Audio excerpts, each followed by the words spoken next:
ஆசிரியர் பெருமக்கள் அனைவருக்கும் இனிய மாலை வணக்கம் நண்பர்களே. இந்த வீடியோ தொகுப்பில் நம்ம எதை பற்றி பார்க்க போகிறோன்னு பார்த்தீங்கன்னா, டிஆர்பிலேருந்து வந்திருக்க சில முக்கியமான தகவல்களை பற்றி நம்ம பார்க்கலாம்.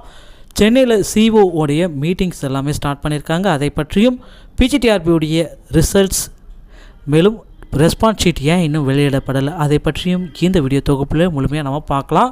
சென்னையில் 8ஆம் தேதி சிஓக்கள் ஆய்வுக் கூட்டம். ஒற்றை இலக்கத்தில் மாணவர்கள் உள்ள பள்ளிகள் கணக்கெடுப்பு. தமிழகத்தில் உள்ள அனைத்து முதன்மை மாவட்ட கல்வி அலுவலர்களுக்கான ஆய்வுக் கூட்டம் வரும் 8ஆம் தேதி சென்னையில் நடக்கிறது. இதற்கான மாவட்டங்களில் ஒற்றை இலக்கத்தில் பள்ளி மாணவர்கள் உள்ள பள்ளிகள் கணக்கெடுக்கப்பட்டுள்ளது. பள்ளி கல்வித்துறை சார்பில் அனைத்து மாவட்ட முதன்மை கல்வி அலுவலர்களுக்கான ஆய்வுக் கூட்டம் வரும் 8ஆம் தேதி அன்று கோட்டூர்புரம் அண்ணா நூற்றாண்டு நூலக கட்டிட அரங்கில் காலை 9 மணிக்கு நடக்கிறது. இதற்காக அனைத்து மாவட்ட கல்வி அலுவலர்கள், மாவட்ட கல்வி அலுவலர்களை உரிய விவரங்களுடன் இக்கூட்டத்தில் பங்கேற்க கல்வித்துறை கேட்டுக்கொண்டுள்ளது.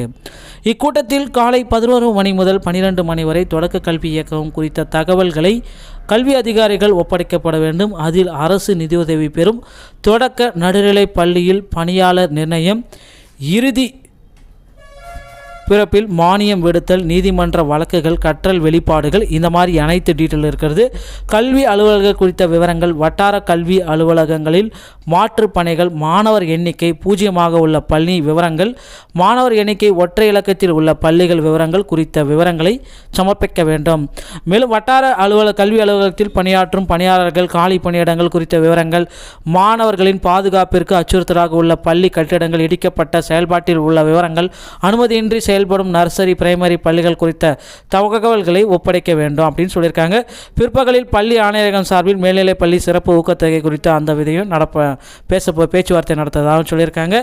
இது பார்த்திங்கன்னா இந்த வேகன்சிஸ் எல்லாமே இன்க்ரீஸ் பண்ணுறதுக்கு ஒரு அதிகபட்ச வாய்ப்பு இருக்குது. ஏன்னா பிஜிடிஆர்பியில் போஸ்டிங்ஸ் எல்லாமே அனௌன்ஸ்மெண்ட் பண்ண போகிறாங்க இப்போ மார்ச் மாத இறுதிக்குள்ளே.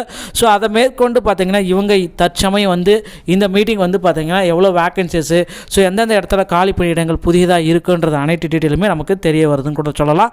இதுக்கப்புறமா பிஜிடிஆர்பியோடைய ரிசல்ட் வெளியிடறதுக்கு அதிகபட்ச வாய்ப்புகள் இருக்குது. பிஜிடிஆர்பியோடைய கட் ஆஃப் நீங்கள் தெரிஞ்சுக்கணுன்னா நம்ம சேனலில் அடிக்கடி விட்டுருக்கோம், நீங்கள் போய் செக் பண்ணிக்கலாம்.